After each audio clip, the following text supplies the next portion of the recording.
servir ao seu lado. 1 Reis, capítulo 18, vamos ler a partir do versículo 41 até o versículo 46, a minha versão é a NVI.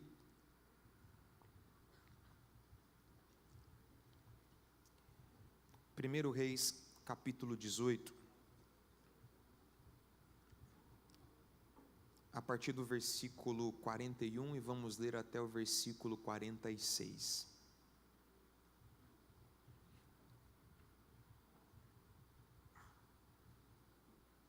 Assim que você achar, diga amém.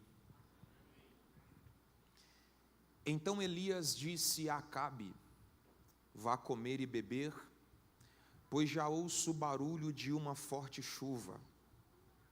Há uma outra versão que diz o ruído de uma abundante chuva. Acabe foi comer e beber, mas Elias subiu até o topo do Carmelo, curvou-se até o chão e pôs o rosto entre os joelhos. Vá e olhe na direção do mar, disse ao seu servo. Ele foi, olhou e disse: não há nada lá. 7 vezes Elias ordenou: volte para ver. Na 7ª vez, o servo disse: uma nuvem tão pequena quanto a mão de um homem está se levantando do mar.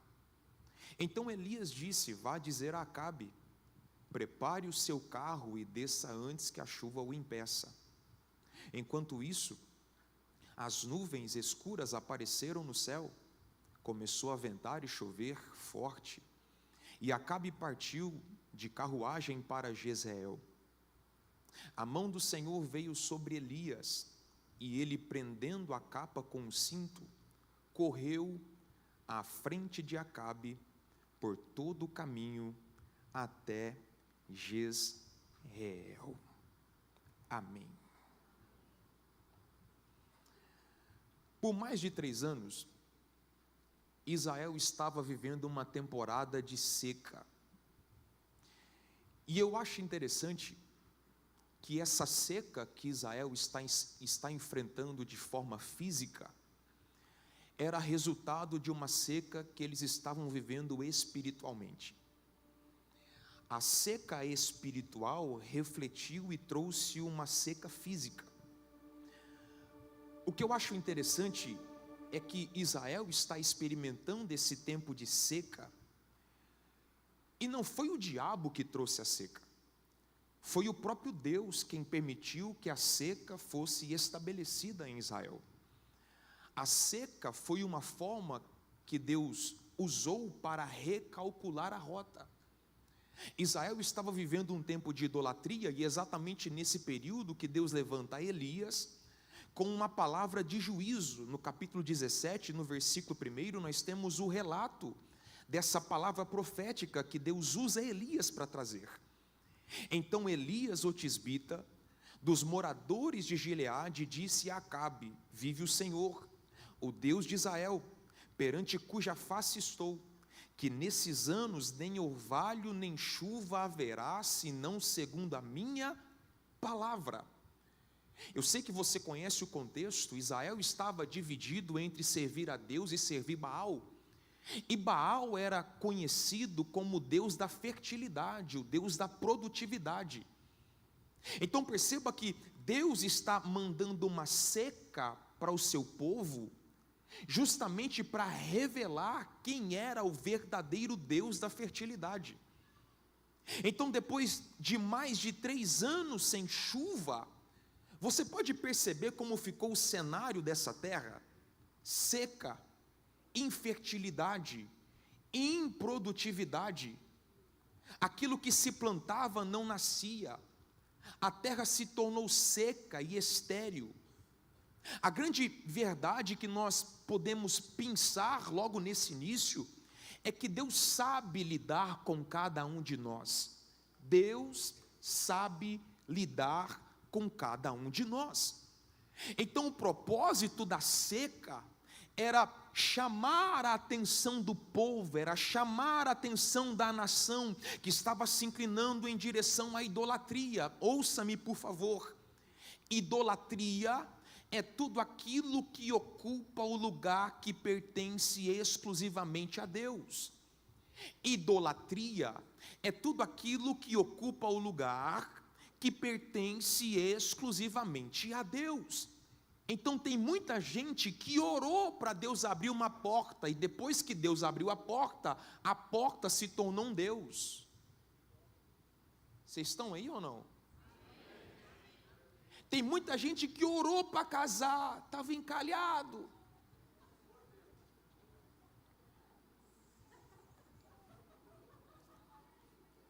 Aí a pessoa dizia, pastor Simar, não, pastor, cada panela tem a sua tampa, mas tem gente que parece frigideira, né?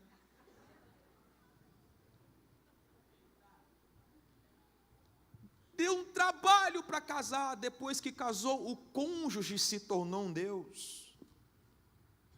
Então tem muita gente que está enfrentando um período de sequidão, é Deus chamando a sua atenção, porque alguma coisa no seu coração roubou o lugar que pertence exclusivamente a Deus. Deixa eu te fazer uma pergunta, você já viveu uma estação de sequidão alguma vez na sua vida? Alguém aqui já viveu uma estação de sequidão? Sequidão emocional, depressão, crise de ansiedade. Quem aqui já viveu uma sequidão financeira? Tem gente aqui que, se chamar o cônjuge de meu bem, o banco leva embora.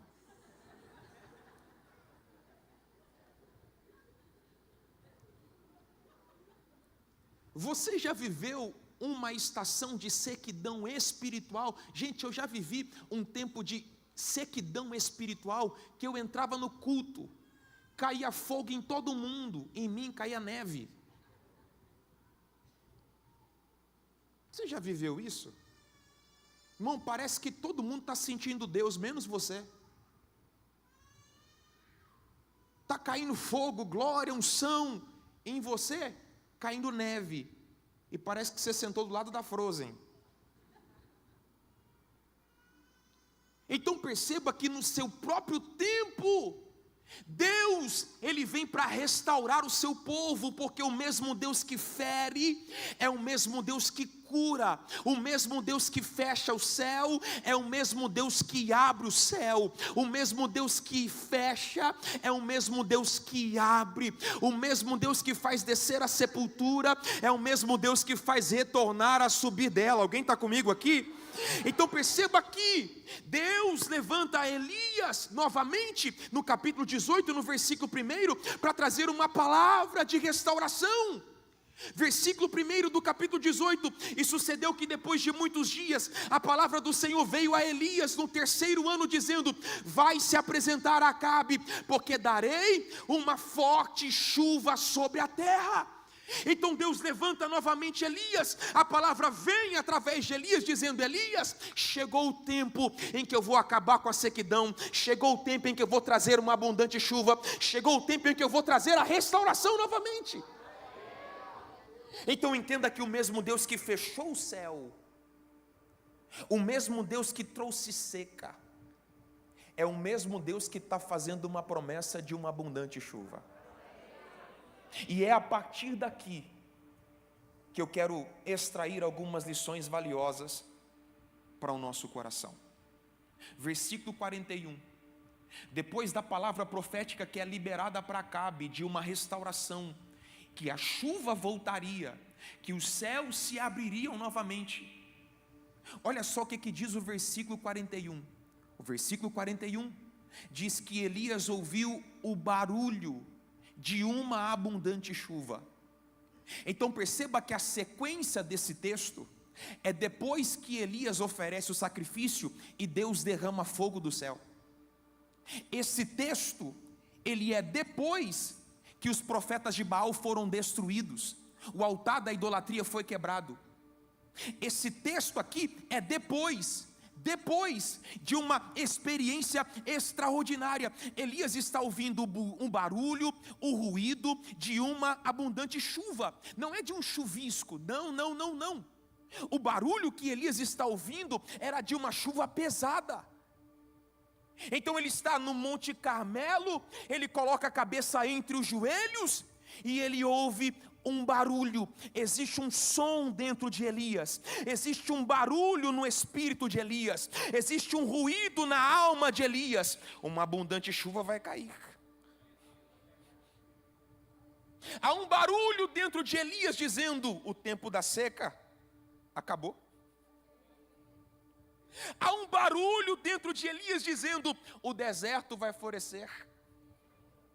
Aquilo que se plantar, aquilo que será plantado vai nascer, haverá vida novamente. Então perceba que há um ruído no espírito de Elias dizendo que a estação da seca acabou. Existe uma conexão com Deus gritando dentro dele: ouça, Elias. Há um ruído de uma abundante chuva. A lição implícita aqui no texto é que o mais importante não é falar, mas é saber ouvir. Tem gente que fala muito, mas ouve pouco. Os profetas de hoje estão mais preocupados em falar do que em ouvir. E a sua vida só vai mudar quando você aprender a falar menos e ouvir mais. Quantas e quantas vezes eu entro no meu escritório para o meu momento de oração e eu apenas ouço.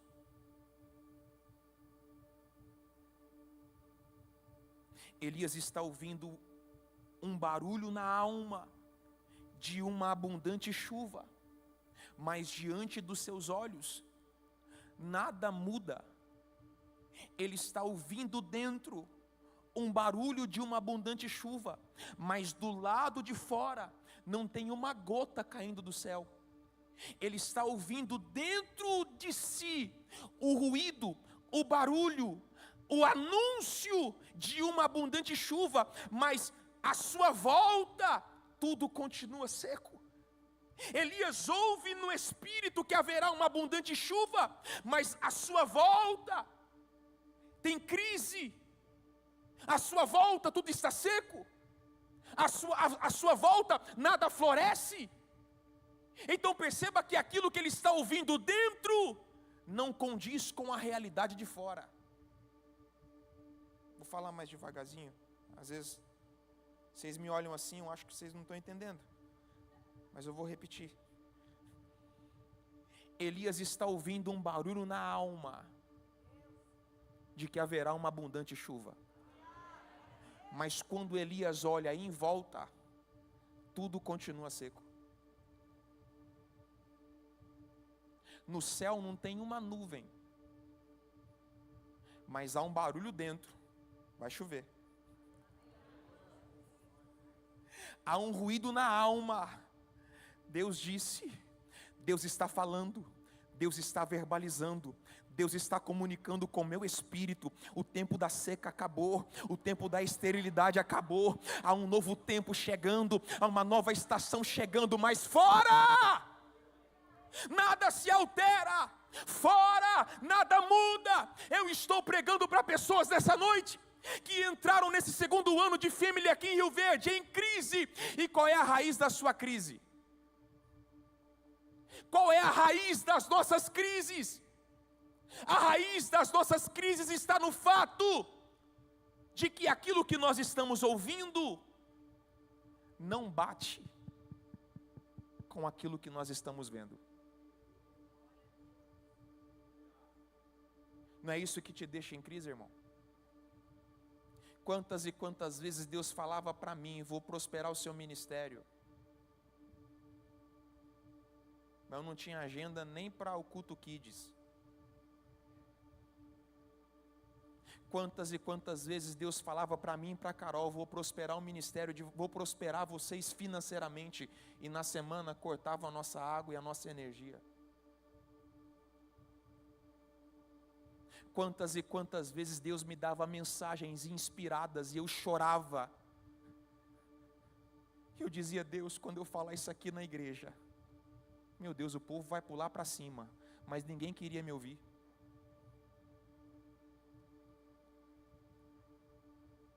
Não é isso que te deixa em crise. No seu coração tem um barulho de uma abundante chuva, mas à sua volta tudo continua seco. Eu estou pregando para pessoas aqui que Deus tem colocado no seu coração sonhos que parecem utopia. Eu estou pregando para pessoas aqui que Deus tem dado projetos que beiram a irracionalidade. Eu estou pregando para pessoas aqui que Deus tem te dado projetos, Deus tem te feito promessas que parecem ilógico, parecem contrariar a lógica. Deus tem te feito ouvir coisas que beiram a irracionalidade. À sua volta tudo está seco, mas há um barulho dentro de você dizendo: vai chover.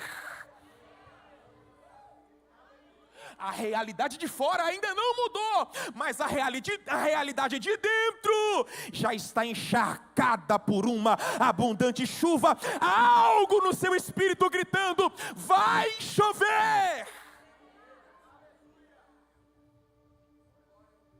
Há uma guerra sendo travada entre o que, pastor? Há uma guerra sendo travada entre aquilo que você está ouvindo e aquilo que você está vendo. Há uma guerra no mundo espiritual.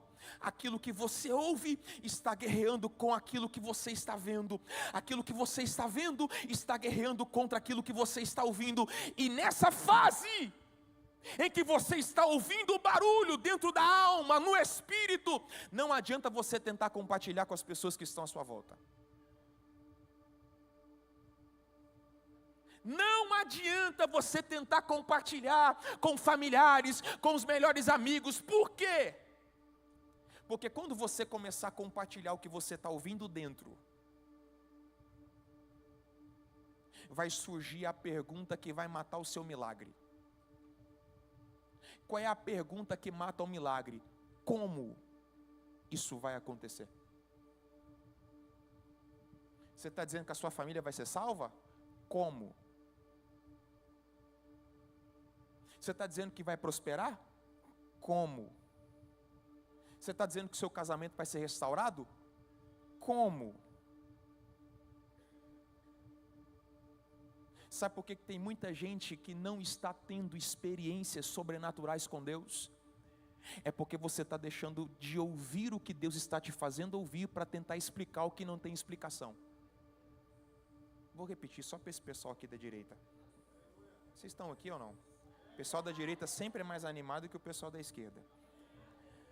Sabe o que está matando a sua experiência com Deus? É porque você está deixando de ouvir o que Ele está te falando, para tentar explicar o que não tem explicação. E quando você fica perdendo tempo tentando explicar o que é inexplicável, como? Porque 2 mais 2 é 4, porque 2 vezes 2 é 8, e porque raiz quadrada de 99, porque eu ganho x, e eu vou fazer uma conexão com y, porque eu vou fazer assim, vou fazer assado, vou fazer assim, vou fazer assado, e alguém diz: essa conta sua está errada, não tem como, não tem jeito, é impossível. Não deixe de ouvir a voz de Deus para tentar explicar o que não tem explicação. Eu vou repetir isso aqui. Alguém está comigo para levantar as mãos e receber essa palavra? Você não pode deixar de ouvir o barulho de uma abundante chuva para tentar explicar o que é inexplicável. Guarde isso no seu coração. Continue ouvindo o que Deus está te falando. Continue ouvindo o que Deus está te comunicando, porque na hora certa, no tempo certo, o que não tem explicação vai acontecer. Você não pode parar de ouvir a voz de Deus para tentar explicar o que não tem explicação. Eu tomei uma decisão. Pergunte qual, pastor? Eu não quero viver uma vida que as pessoas entendam. Eu tomei uma decisão. Eu não quero viver uma vida que se encaixe nos cálculos matemáticos. Ele prosperou porque ganha bem. Ele prosperou porque nasceu na família X. Ele prosperou porque formou na Universidade Federal. Ele prosperou porque ele tem boas conexões. Eu não quero viver uma vida que se encaixe nos cálculos matemáticos. Não. Eu quero que as pessoas olhem para a minha vida e perguntem: como é que ele chegou lá? Como como ele chegou lá, como ela chegou lá, como ele venceu, como o casamento foi restaurado, como o filho voltou para a igreja, como isso aconteceu, como a porta se abriu. Eu vim nessa noite declarar pelo poder do nome de Jesus: o que você vai viver não terá explicação, o que você viverá nesse próximo ano não vai se encaixar nos cálculos, será inexplicável. Quem pode aplaudir e celebrar a Ele?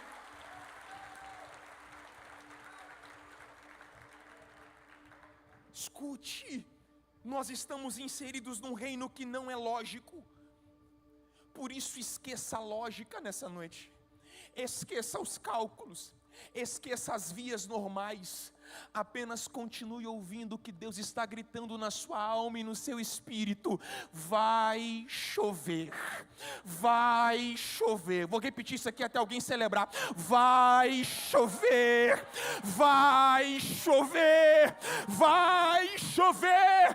Cadeias serão quebradas, portas irão se abrir, haverá salvação na sua casa e na sua família. Como? Eu não sei, mas o que eu sei é que o seu Deus, Ele nunca mentiu, nunca mentirá, e Ele é fiel para realizar o que Ele está te fazendo ouvir.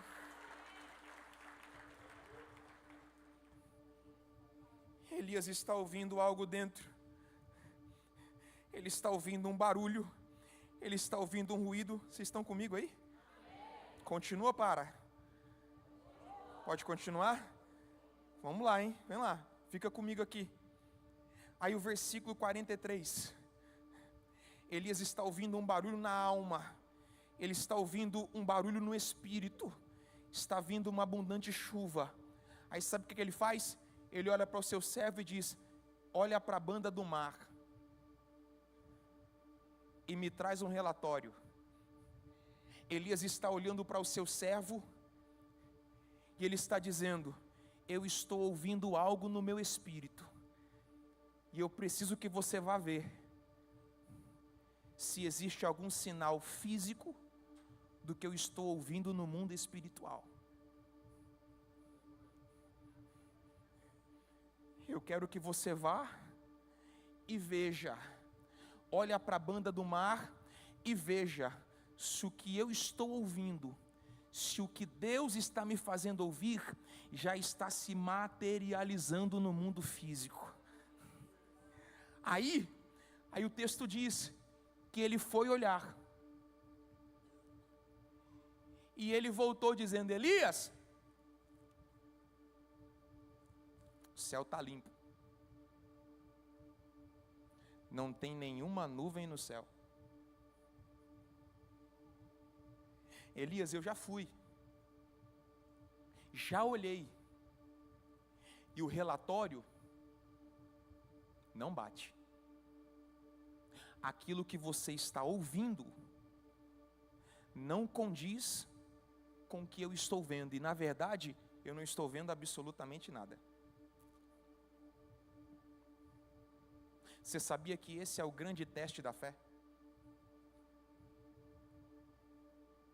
Você sabia que a sua fé será forjada diante da falta de evidências? Você sabia que a sua fé, ela será forjada diante das contrariedades?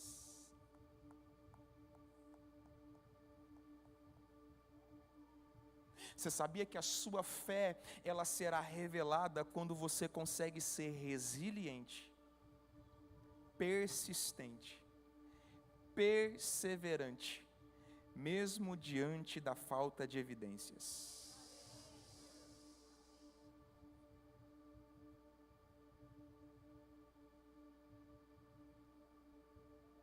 Quando o moço traz o primeiro relatório, sabe o que Elias fez? Também não vou ser mais crente.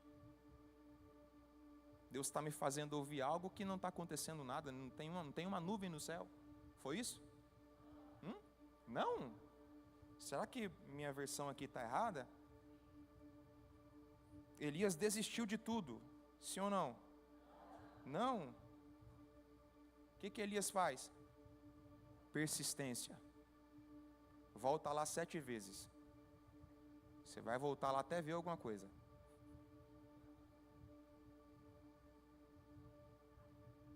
Essa é uma palavra para quem entrou aqui pensando em desistir só porque não viu nada na primeira vez. Vocês estão aqui comigo ou não?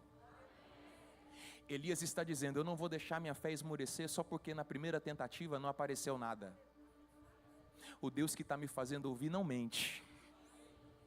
Volta lá. Aí o moço vai: 1, 2, 3, 4, 5, 6. Na 7ª vez ele volta dizendo: Elias, eu vi. O que você viu?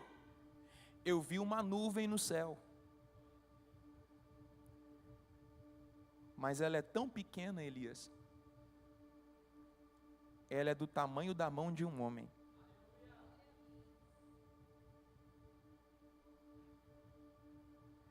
O barulho que Elias está ouvindo no espírito não condiz com o tamanho da nuvem que o moço está vendo subindo do mar. Elias está ouvindo o barulho de uma abundante chuva. Só que a nuvem que o moço vê subindo do mar, num tempo de seca, num tempo de escassez, num tempo de sequidão, num tempo onde nada nasce, num tempo onde nada frutifica, num tempo onde nada cresce, num primeiro momento não existe nada, mas quando o moço vai lá pela 7ª vez e volta trazendo a notícia: Elias, o barulho é grande, o barulho é de uma chuva pesada, o barulho é de uma chuva abundante, só que a nuvem é tão pequena, Elias. A nuvem é tão pequena, a nuvem é tão insignificante. Deixa eu te fazer uma pergunta. O que você faz quando a resposta de Deus para a sua necessidade é menor do que as suas expectativas? Como você reage quando a resposta de Deus parece ser menor do que a sua necessidade? Depois de 3 anos, Israel precisa de muita chuva, sim ou não? Muita chuva ou não? Muita chuva. Aí Deus faz Elias ouvir um barulho de uma chuva abundante. Só que a nuvem que Deus manda é pequena. O que fazer quando o barulho é grande, mas a nuvem é pequena? Guarde isso no seu coração. A forma como você vai responder às pequenas coisas vai determinar o nível da experiência que você vai ter. Eu vou repetir mais devagar. A forma como você vai responder às pequenas coisas vai determinar o nível da experiência que você vai ter. Deus poderia ter colocado nuvens grandes no céu, sim ou não? E por que Deus mandou uma nuvem pequena?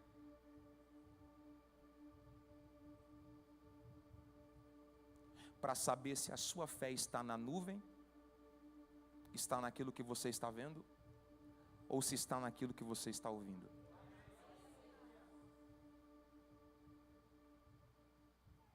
Está entendendo isso? Por que Deus manda uma nuvem pequena? Para saber onde está a nossa confiança. Deus poderia ter colocado nuvens pesadas, carregadas, mas Deus coloca uma pequena nuvem para saber se a nossa confiança está naquilo que os nossos ouvidos ouviram dele, ou se está naquilo que os nossos olhos estão vendo. A nuvem não parece ser suficiente. O emprego não parece ser suficiente. O salário parece não ser suficiente. Mas o Deus que te fez ouvir o barulho, Ele não é homem para mentir, nem é filho do homem para se arrepender. E o que você precisa entender é que Deus não precisa de uma grande nuvem para trazer uma abundante chuva. Deus pode fazer algo grande de algo pequeno. Deus pode fazer algo grande de algo pequeno. Vou repetir isso aqui até você celebrar. Deus pode fazer algo grande de algo pequeno. Ele pode fazer algo grande de algo pequeno.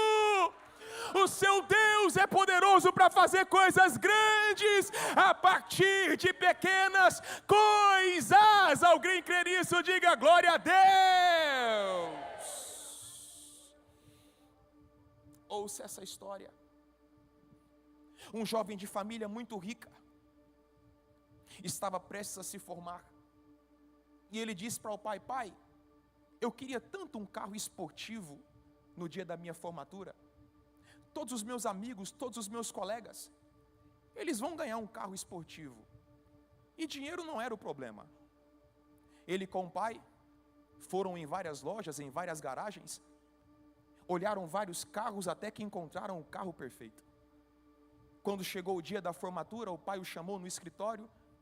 Tinha uma caixa embrulhada com um laço vermelho, a coisa mais linda do mundo. Ele empurrou a caixa em direção ao filho e disse: esse é o seu presente de formatura. O filho olhou para a caixa, como que pensando: eu queria era o carro esportivo. Ele desfez o laço. Dentro da caixa tinha uma Bíblia. E quando ele viu a Bíblia, ele empurrou a caixa em direção ao pai e disse: eu não quero esse presente, eu queria o meu carro esportivo. Ele arrumou as suas malas, arrumou as suas coisas, foi embora de casa e nunca mais voltou. Alguns anos depois, o seu pai faleceu. E por conta do falecimento do seu pai, ele voltou para casa. Quando chegou em casa, ele entrou no mesmo escritório que um dia havia rejeitado o presente do pai. A caixa ainda estava lá. E ele abriu a caixa novamente, pegou a Bíblia e começou a folheá-la. E ao folhear a Bíblia, ele encontrou um envelope com o valor exato do carro esportivo que ele havia escolhido. Escute. O filho rejeitou o presente do pai, porque estava embrulhado de uma forma que ele não esperava. Deus é especialista em esconder grandes milagres dentro de pequenas caixas.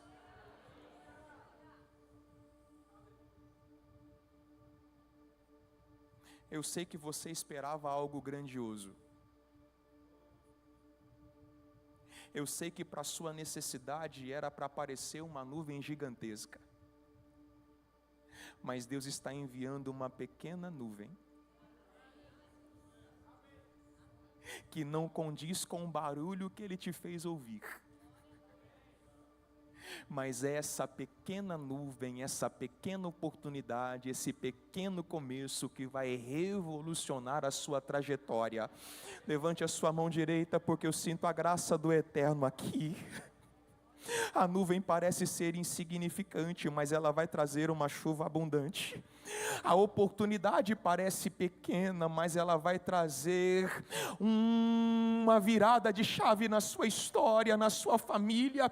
O começo parece ser insignificante, mas a forma como você trata essas pequenas coisas vai determinar o nível da experiência e do milagre que você viverá. Não despreze esse presente, não despreze essa oportunidade, porque essa pequena nuvem vai gerar uma chuva abundante. Quem crê, diga amém.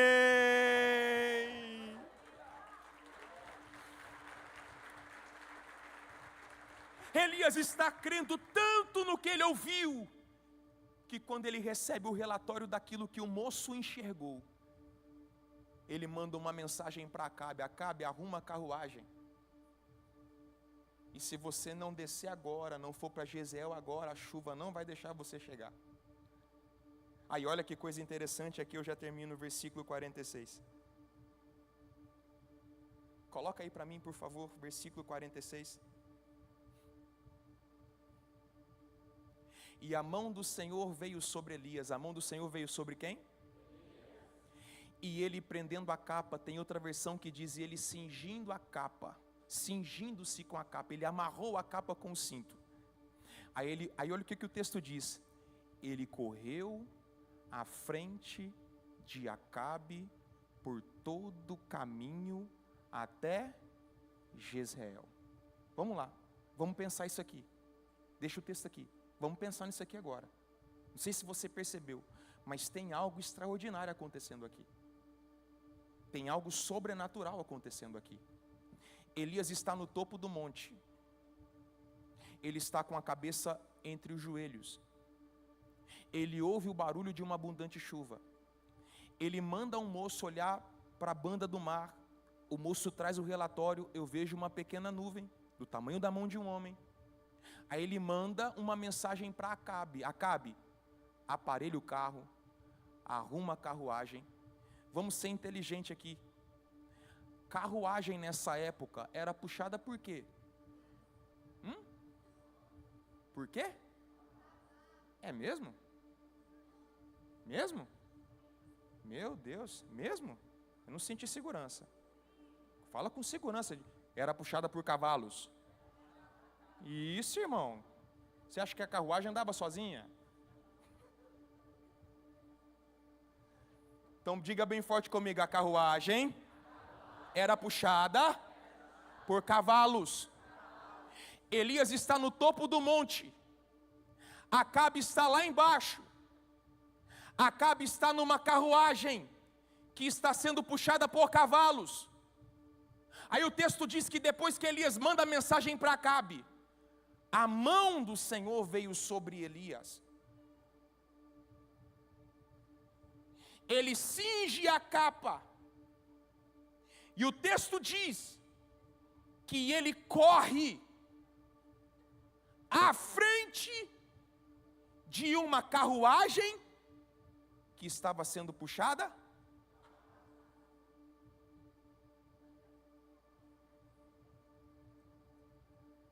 Irmão, se isso não te impressiona,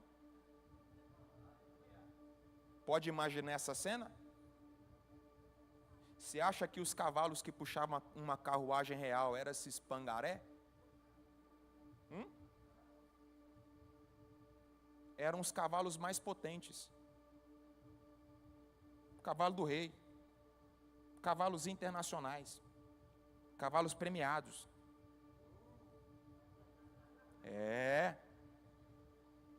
Você pode imaginar essa cena? Um homem a pé. E ele não correu 100 metros não e cansou. O texto diz que ele corre todo o percurso à frente da carruagem de Acabe. Deixa eu aplicar aqui. Vocês não me olhem assim não. Deixa eu aplicar para você entender. Sua linguagem corporal fala muito, sabia, né? Principalmente quem está sentado na frente. Brincadeira. Mas fala mesmo. Eu leio muito sobre linguagem corporal. A forma como você me olha, quando você cruza os braços, quando você... Tudo está mandando uma mensagem. Mas fica firme. Por que isso aqui é extraordinário? Porque Acabe representa tudo que é mal. Um homem que fez alianças erradas. Um homem que trouxe idolatria para o meio do povo de Deus. Acabe aqui representa a impiedade. E vamos ser sinceros, você já se sentiu injustiçado?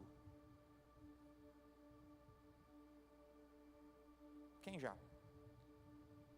Quem aqui já disse essa frase: Deus, eu estou fazendo tudo certo e está dando tudo?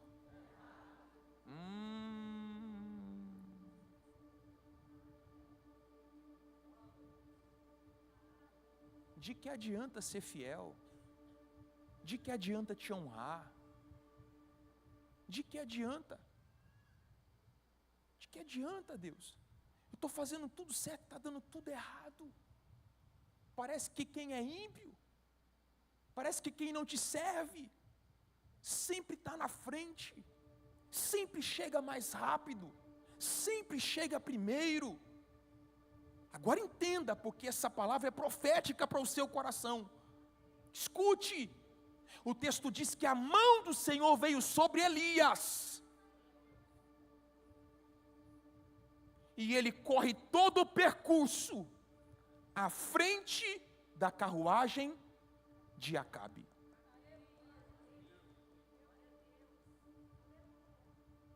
Pastor, o que esse texto está tentando dizer para nós? Muito simples. O mal não vai chegar na frente. 2 amém, metade um aleluia. O pessoal daqui é mais animado, eu senti. Vou dar um pix para vocês de 50 centavos. Pastor, esse rodeio todo, para dizer o quê? Muito simples. O mal não vai chegar na frente. O mal não vai chegar primeiro. Tem alguém vivo e acordado aí do seu lado? Declara sobre a vida dele, sobre a vida dela. É a primeira vez que eu estou pedindo para você falar com alguém. Diga assim para ele: o mal não vai chegar na frente. Diga aí, o mal não vai chegar primeiro. Fala para alguém atrás, talvez alguém atrás vai acordar e vai celebrar essa boa palavra. O mal não vai chegar na frente. Não vai. Não vai. E eu encerro agora, falar, Felipe, pode ir. Foi orgânico agora, hein?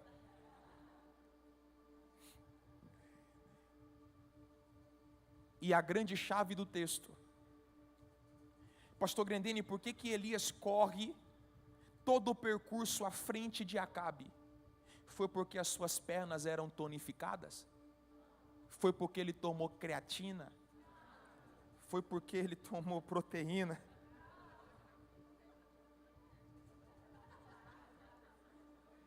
Meu Deus, tem gente falando assim: pastor, o que é isso? É língua estranha? Creatina? Vocês estão me ouvindo? Diga amém. Amém. Qual é o segredo da velocidade de Elias? O segredo da velocidade de Elias não foram as suas pernas. O segredo da velocidade de Elias foi a mão poderosa de Deus. Escute e guarde isso no seu coração. Eu respeito a sua inteligência. Eu respeito o seu esforço e a sua dedicação. Eu respeito os seus diplomas. E o quanto você estudou, e o quanto você se dedicou. Eu respeito as suas conexões, o seu network, eu respeito. Mas a sua velocidade não virá da terra. A sua velocidade virá do céu. Eu vou repetir isso aqui para alguém, porque é resposta para o coração de alguém. A sua velocidade não virá da terra. A sua velocidade virá do céu. E eu quero declarar no nome de Jesus: está chegando um tempo de aceleração. Essa mesma aceleração que a igreja de Rio Verde está vivendo, viverá a sua casa, viverá os seus negócios, viverá a sua vida espiritual. Há um tempo de aceleração. Levante as suas mãos para receber. Deus vai acelerar processos. Deus vai acelerar o seu raciocínio. Entenda que nós começamos essa mensagem falando de seca, mas estamos terminando falando de uma abundante chuva. Prepare o guarda-chuva, prepare a capa, porque vai haver frutificação, vai haver abundância, vai haver chuva, chuva, chuva. Escute, talvez essa palavra abundante chuva te cause medo, pavor, porque talvez você, como a minha esposa Carol, ela não pode ver chuva. Um dia ela ficou alagada, fundiu o motor do carro, aleluia, oh glória. Acontece, faz parte. Deus proveu, consertou. Mas quando a Carol vê nuvens, ela já fica toda ansiosa. Por quê? Porque chuva para Carol remete a algo negativo: inundação, morte. Irmão, quando chove em Goiânia é só Jesus na causa. A gente fica apavorado, cai árvore, tem morte. Só que a abundante chuva de Deus não gera morte. A abundante chuva de Deus não gera alagamento, não. A abundante chuva de Deus não gera destruição. Eu vou dizer o que a chuva de Deus, ela gera para você celebrar. A chuva de Deus, ela gera vida. A chuva de Deus gera salvação. A chuva de Deus gera abundância. A chuva de Deus gera recomeço.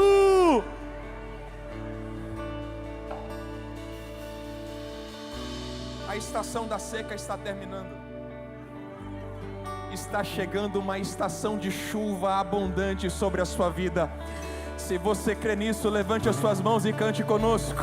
Cante.